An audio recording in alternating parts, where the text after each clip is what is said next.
Star Wars is quintessential for the battle between good and evil, the dark side and the light, Jedi and Sith.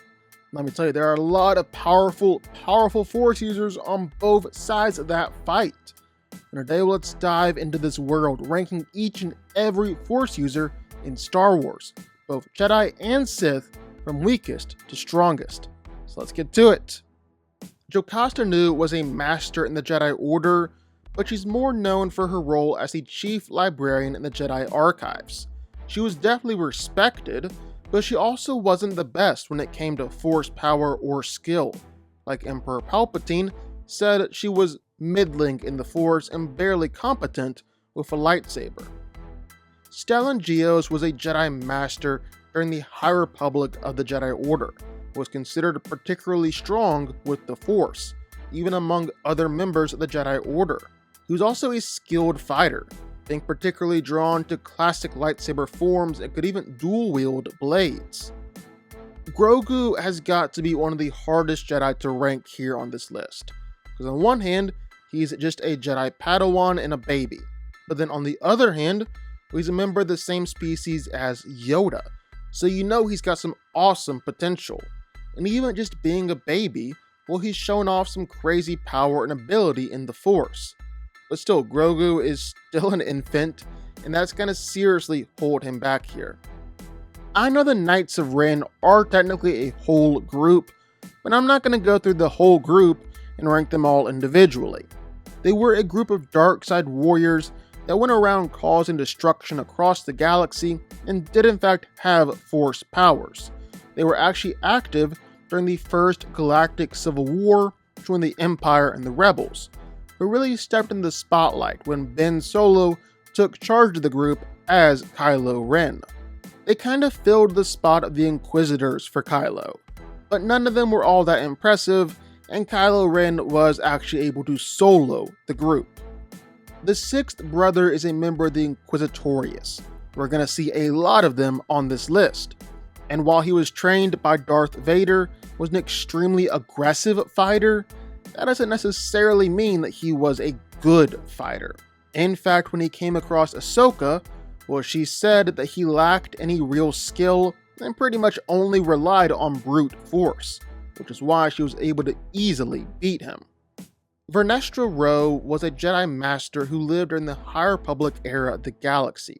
She was particularly sensitive to the flow of the Force. And because of that, she actually turned her lightsaber into a light whip, meaning that it moved wherever the Force wanted it.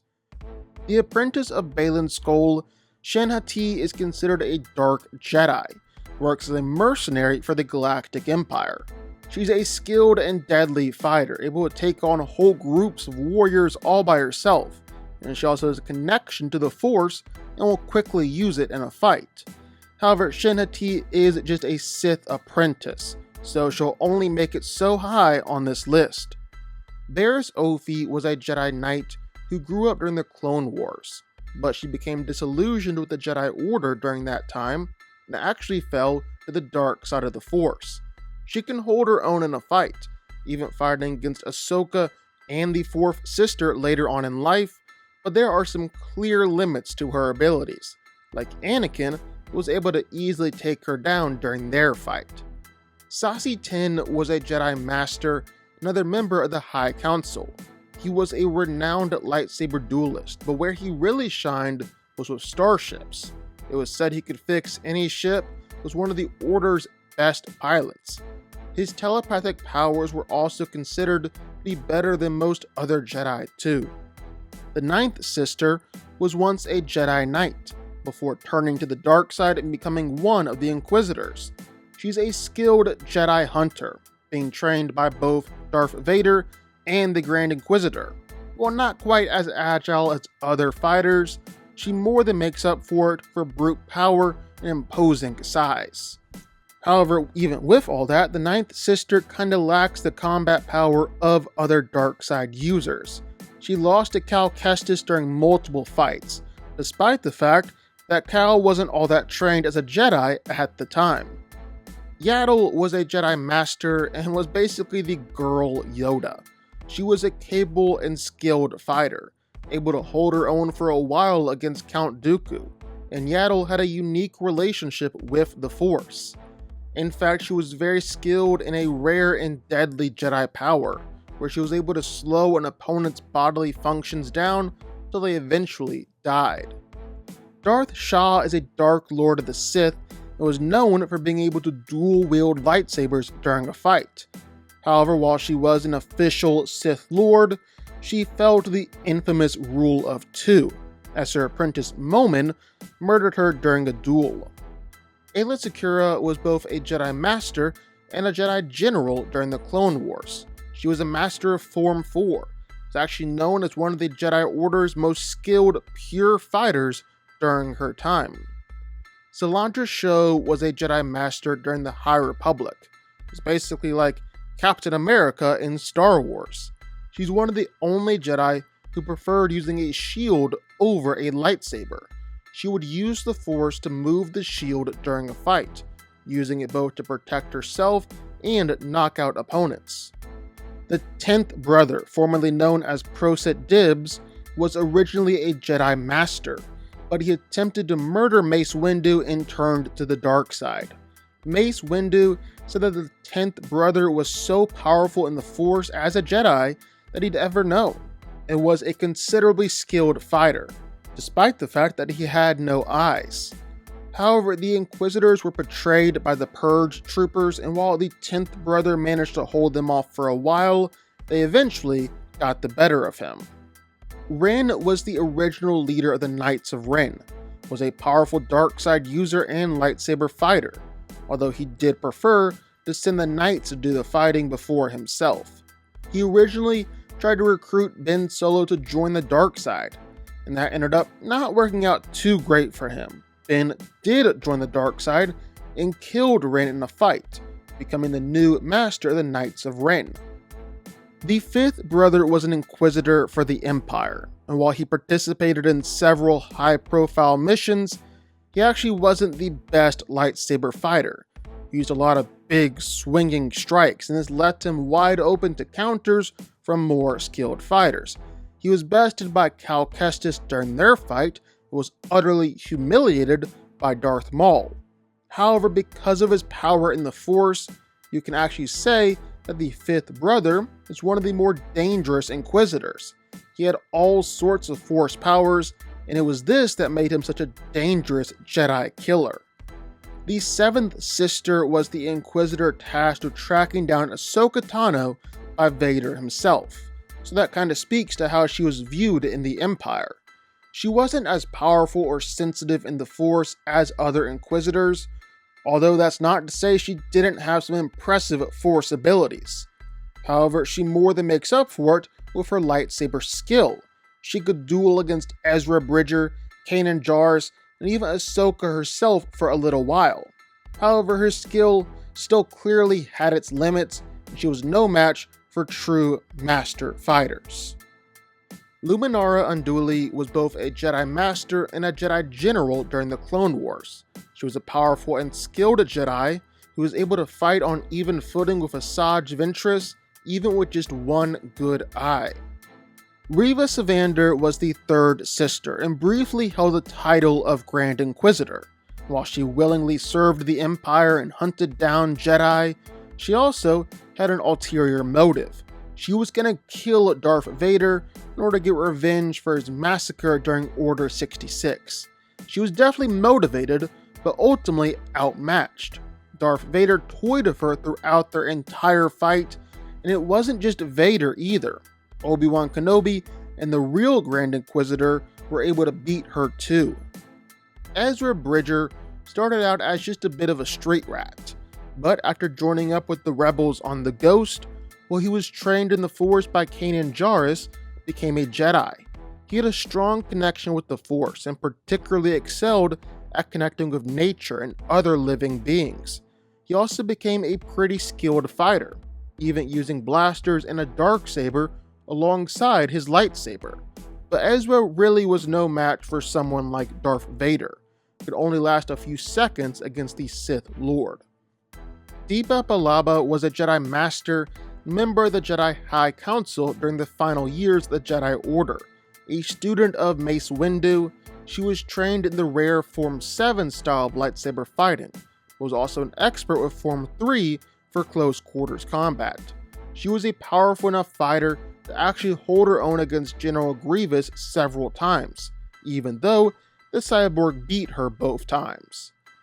The second sister is one of the most dangerous and powerful Inquisitors out there, an expert lightsaber duelist, one of the deadliest Jedi hunters. She had some pretty powerful and unique Force powers, being able to predict her opponent's next move and create countermeasures to beat them. She was also a really skilled fighter. The only reason that Cal believed he won that fight was because the second sister wasn't at her best. If she was, well, she probably would have won.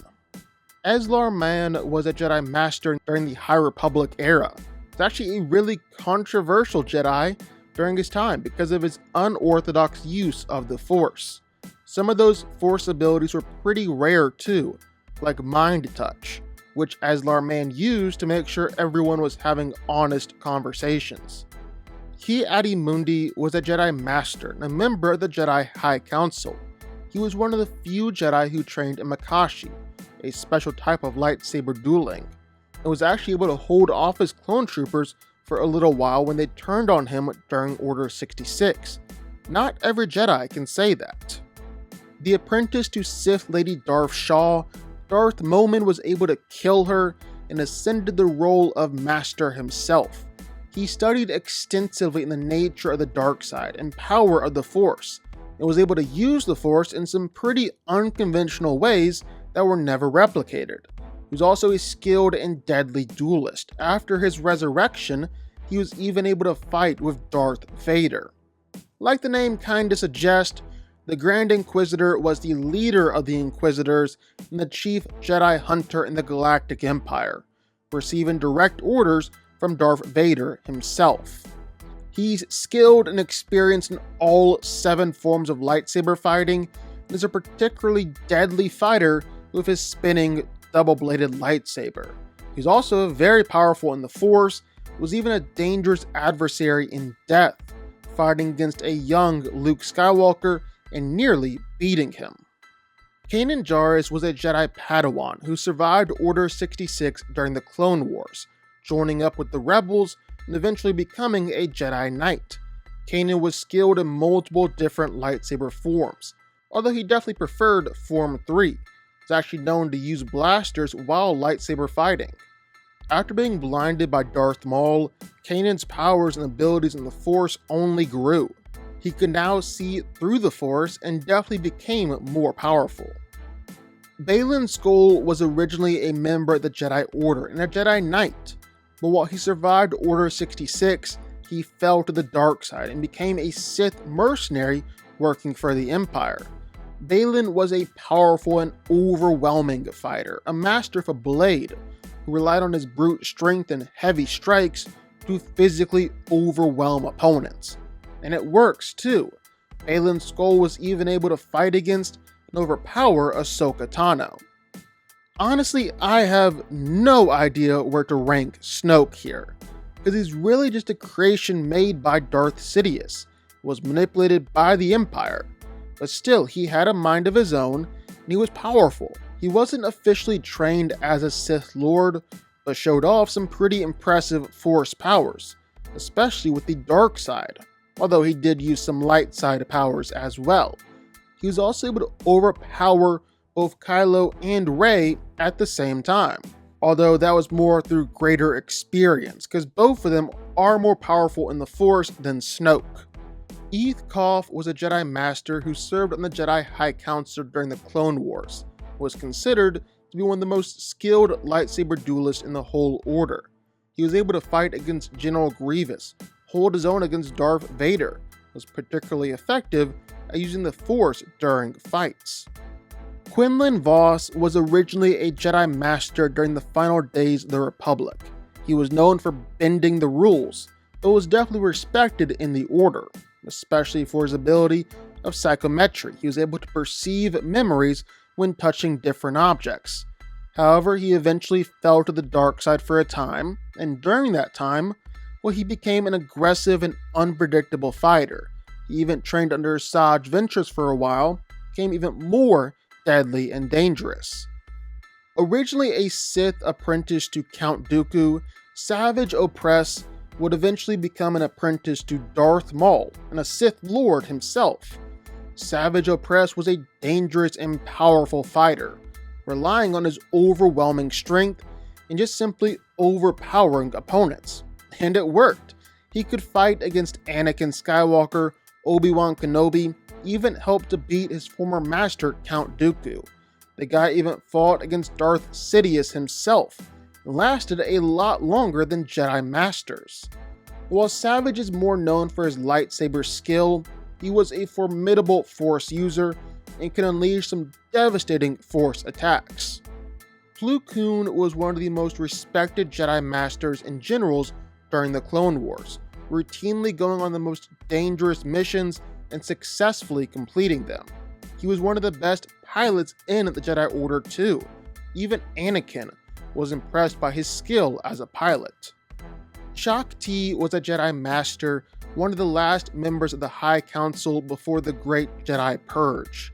She was considered one of the wisest Jedi of her time, making her both a skilled teacher and a great fighter. She was particularly skilled at using telekinesis during fights, and had an increased awareness of her surroundings at all time, which definitely helped her out in fights. Asajj Ventress has been a lot of things in her life, a Night Sister, a bounty hunter, even a Jedi Padawan, but she's most known for being a Sith apprentice and assassin for Count Dooku. Ventress had more willpower and raw Force ability than a lot of Jedi Knights. Even Darth Sidious noticed her Force potential and feared that Count Dooku would use Ventress to try and overthrow him. But she's probably more known for her lightsaber prowess. She was a master fighter with plenty of raw power, which allowed her to fight against Obi-Wan and Anakin, or even General Grievous and Count Dooku. I know General Grievous isn't technically a Sith Lord or even a Force user, but this list just wouldn't be complete without him. The Supreme General of the Droid Army, Grievous went around the galaxy conquering planets, all while fighting and killing countless Jedi, his sworn enemies. Trained by Dooku, General Grievous was a master in several different forms of lightsaber fighting. He definitely isn't afraid to fight a bit dirty, and is probably responsible for killing more Jedi in a lightsaber fight than anyone else. Cal Kestis was a Jedi Padawan who managed to survive Order 66 before becoming a Jedi Knight during the time of the Galactic Empire. Cal proved to be a fast learner and quickly became a skilled fighter, regularly able to fight against and defeat Inquisitors and other powerful fighters. His connection to the Force was initially damaged because of the trauma of Order 66, but over time, his Force mastery grew, and he showed off plenty of Force powers and abilities, like being able to freeze time all around him. Avar Kriss was a Jedi Master during the High Republic, well known and respected among the Order for her selflessness and power. She had a strong connection with the Force, which she viewed as music, and a song of life and death. She could sing that song in return, was actually able to sense and manipulate the connection and bond between all Force users. Ben Solo, better known as Kylo Ren, the Master of the Knights of Ren, the supreme leader of the First Order, well, he's both the nephew of Luke Skywalker and grandson of Anakin Skywalker. So he's got some crazy Force lineage there. He was extremely talented and skilled with a lightsaber, one of the best lightsaber fighters of his era. He was also extremely powerful in the Force. A lot of this power was raw and untamed. Porter Engle was a legend in the Jedi Order during the High Republic, going down in history as the Blade Bardotta. He was a formidable warrior, unparalleled as a duelist, and admired across the galaxy. However, even with all his skill, all the tremendous things he accomplished in his life, his faith in the Force was shaken later on. He ended up as a cook at the Jedi Temple in the Outer Rim, where he spent his life perfecting his 9-egg stew recipe. Care Junda was a Jedi Master who survived Order 66, going on to mentor and train Cal Kestis in the ways of the Force during the Galactic Empire. She was definitely a powerful Jedi. Her abilities in the Force made Darth Vader consider her to become an Inquisitor. Then she was actually able to match up against Vader in a fight. That also speaks to her lightsaber skill. She was a particularly aggressive fighter and could easily beat Inquisitors and very nearly beat Vader in a fight. Kit Fisto was a Jedi Master during the Clone Wars and was widely regarded as being an expert swordsman, one of the best duelists in the Jedi Order. He could regularly hold his own against numerous enemies at once. He's one of the only Jedi who's able to fight against the infamous Jedi Hunter General Grievous, and all that explains why Mace Windu hand-picked him to confront Darth Sidious. Of course, that didn't really go too well for him. Qui-Gon Jinn was a wise and respected Jedi Master. He was even offered a spot on the Jedi Council, but Qui-Gon is a bit of a maverick and chose to follow his own path. He lived by the will of the Force, and would follow the Force wherever it led, even when it went into conflict with the High Council. Qui-Gon Jinn was a skilled and powerful fighter, but actually didn't like the idea of being a warrior, because he didn't think that's what the Jedi were meant to be. He's also the one who discovered that you could live on in the Force after death, was the first Jedi who ever showed off this ability. Count Dooku was originally a Jedi Master and Yoda's apprentice, but once the Galactic Civil War started, well, he fell to the dark side and became Darth Sidious's newest apprentice. Even in his old age, Dooku was an extremely skilled and incredibly deadly lightsaber fighter.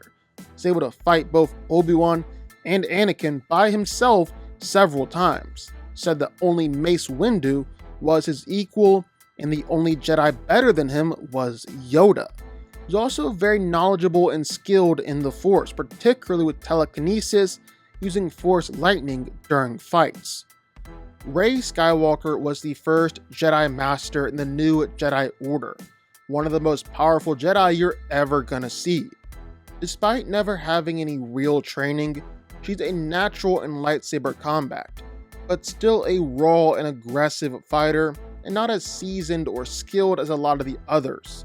She also showed off tremendous power in the Force, and all this combined, she was able to defeat Emperor Palpatine, with the strength of the entire Jedi Order behind her. Darth Maul was Darth Sidious's original Sith apprentice, a formidable warrior with power in the dark side and with deadly skill with a blade. But after he was beaten on Naboo, well, Palpatine kinda just cast him to the side and moved on.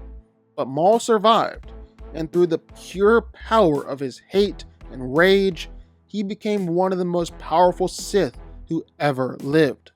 He was trained to be a living weapon, one of the deadliest and best trained Sith the galaxy had ever seen. But while he's most known for his skill with a blade, he's actually very powerful in the Force. It's his Force potential that allowed him to survive literally being cut in half. Ahsoka Tano was an outcast from the Jedi Order, but that doesn't mean she isn't one of the most powerful Jedi ever. She was an unorthodox fighter, an especially acrobatic fighter. She'd wield two blades when fighting and was skilled enough to battle against Sith Lords all on her own, fighting against Darth Maul and Darth Vader alone. Ahsoka also had a lot of raw Force power and potential. She even reached the point where she could create Force shields to protect herself and others from the Emperor. The master of Emperor Palpatine, Darth Plagueis, was obsessed with immortality, and through his extensive research, he was able to discover how to influence midichlorians in order to create life. His knowledge in the Force also helped keep people from dying and overcome death. He was actually able to figure out how to become immortal. He did this by transferring his consciousness into another body, and Palpatine was able to use this knowledge too, after killing Plagueis. Mother Talzin is the clan mother of the Night Sisters, a coven of Force-sensitive witches. She claims that she doesn't manipulate the Force directly like Jedi or Sith, but all of her dark magic comes from the Force, so she makes the list. Mother Talzin is one of the most powerful beings in the galaxy, especially when she's on the planet Dathomir, and she isn't just able to absolutely toy with Count Dooku, but she can actually match Darth Sidious himself. Mace Windu was one of the most revered and respected Jedi of his time, serving as the elected leader of the Jedi and the greatest champion for the Jedi Order. He was considered to be one of the greatest lightsaber fighters the Jedi had ever seen. He was a master of the rare Form 7 style of lightsaber fighting and wasn't just able to hold his own against Darth Sidious, but actually beat the Sith Lord. Obi-Wan Kenobi was a legendary Jedi Master who served during the last days of the Galactic Empire. He's one of the greatest swordsmen of his time, and has an impressive track record. He's been able to defeat Darth Maul, General Grievous, Asajj Ventress, he's fought against Count Dooku, he's even beaten Anakin and Vader several times over. Kenobi more focused on lightsaber combat, but he was still very powerful in the Force, particularly using his time on Tatooine to become even more powerful in the Force. Darth Vader has been consistently called one of the deadliest Sith in history, one of the most powerful entities in the galaxy, and someone with the potential to rival or even possibly overthrow the Emperor himself. This kind of did come to fruition. He did kill the Emperor, even if the death didn't really stick. He has massive raw Force power and potential. He possibly has more Force power than almost anyone in the entire galaxy. He's also a highly skilled and incredibly deadly fighter. He's the best duelist the Empire has, and fights with a unique and unpredictable style that actually takes bits and elements from all combat techniques. He got more and more skilled between A New Hope and Empire Strikes Back, and then between Empire Strikes Back and Return of the Jedi, to the point where it was said he was unparalleled in terms of pure skill. He had no equal, putting him above the likes of Obi-Wan, Luke, maybe even the Emperor himself. I know it's weird to put Anakin Skywalker and Darth Vader on the same list, have them ranked back to back, and have Anakin ranked higher. But that's because Anakin Skywalker simply had more Force power and potential, and he lost a lot of that potential after Mustafar becoming a cyborg. So we're ranking them as two different beings and giving Anakin the slight nod. Anakin Skywalker was the most powerful Jedi in over a millennium, and he had unprecedented power in the Force. At Revenge of the Sith, he was more powerful than anyone on the Jedi Council, even Master Yoda. Even Darth Sidious had to concede that Anakin was potentially more powerful than him. During the duel on Mustafar, this was Anakin at arguably the height of his power. He's the chosen one. Master Yoda is pretty much the quintessential Jedi Master. He's actually the Grand Master of the Jedi Order. He's considered to be maybe the most extraordinarily powerful Jedi Master in all of history. He's considered to be the most skilled and experienced Jedi in the Order, with a combination of his wisdom, inner strength, and unparalleled knowledge of the Force. Well, he could overcome nearly any challenge the Jedi Order would face. In fact, it's his knowledge of the Force that actually made him just as powerful as Darth Sidious himself. Sheev Palpatine went from Senator to Supreme Chancellor of the Senate to finally Emperor of the Galactic Empire, all while he was also pulling the strings behind the scenes as the Sith Lord Darth Sidious. Ultimately, he caused the Clone Wars, eradicated the Jedi almost entirely, very nearly succeeded in squashing any rebellion to his rule. Even after his death at the hands of his apprentice, well, that was just only temporary. Palpatine managed to resurrect himself and cultivate enough power to very nearly take over the whole galaxy a second time around. Palpatine has consistently been called the most powerful Sith Lord in all of history, the most powerful being in the galaxy, and he's continually growing in power too, starting with when he killed his master Darth Plagueis, to when he was too powerful for even Master Yoda, and he actually got even more powerful after he died and came back to life. Palpatine possesses almost unlimited Force power and potential, being described as a dark sun blazing in the Force, a black hole in the Force, or an event horizon. No doubt about it, Darth Sidious is the most powerful Sith Lord that we've ever seen. Luke Skywalker, the Grand Master of the new Jedi Order, was instrumental in the defeat of the Galactic Empire, and played a pivotal role in pretty much every following conflict across the galaxy, all while becoming one of the most powerful Force users who had ever lived. Luke Skywalker is tremendously powerful in the Force, one of the greatest Jedi the galaxy had ever known. He's all the potential that Anakin Skywalker could have become as the Chosen One, but Luke is all that potential actually realized. I mean, even as far back as the Return of the Jedi, it was being said that he was stronger than Darth Vader could have even imagined, and Vader was actually afraid of Luke's power. And not just Vader either. Palpatine was also afraid of Luke's power and potential. And that was back in Return of the Jedi. Ever since then, Luke has only been growing stronger and stronger in the Force, to the point where he is beyond powerful. Luke's power in the Force is like a star exploding. It's a hurricane of Force energy that has no shelter. That's who Luke Skywalker is at his best, and he's the most powerful Jedi in Star Wars. But what do y'all think? Sound off in the comments down below. I know you're gonna have thoughts and feelings on this one for sure. If you stuck around this long and made it to the end of the video, that's amazing. Thank you so much for watching and for supporting us. And if you want to go subscribe, well, go subscribe. You're going to see more videos like this one every single week. I'll see y'all then. I'll see y'all next time.